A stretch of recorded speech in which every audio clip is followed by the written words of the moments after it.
প্ৰিয় মোৰ কাব্যপ্ৰেমী শ্ৰোতাবৃন্দ, আজিৰ মোৰ কবিতাৰ শিৰোনাম এক বিকল যন্ত্ৰৰ দৰে। গৈ আছিলোঁ কোনোবা ঠাইত ৰৈ গ'লোঁ এক বিকল যন্ত্ৰৰ দৰে। কৈ আছিলোঁ কিবা কিবি কাহিনী, শ্ৰোতা কেৱল এটাই হ'ল।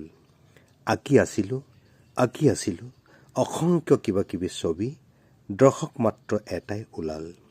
চাই আছিলোঁ সাগৰ সীমনা ভেদ কৰিবলৈ, পৰাহি নাই দুচকুৰ দৃষ্টি। যোৱাবোৰ গৈ আছে, অহাবোৰ আহি আছে, অহা যোৱাৰ মধুৰ ক্ষণবোৰ অনুভৱৰ হেতেলি। ৰাতিৰ শেষ দিন, পোহৰৰ প্ৰথম দিন, নিমিলা এটা মাজৰ জটিল অংক, কিন্তু বাৰে বাৰে সকলোৱে তাকেই কৈ থকা হয়।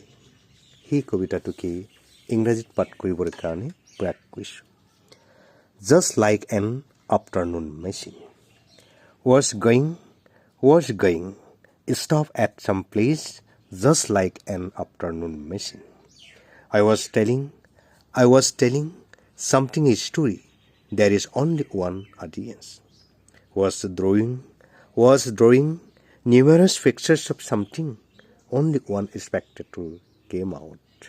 Been watching to penetrate the sea boundaries, the eyes of my eyes are not falling.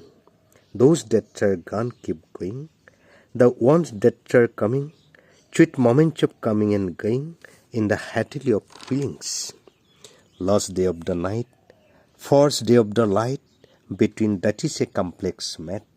But over and over again, everyone is doing it. Thank you.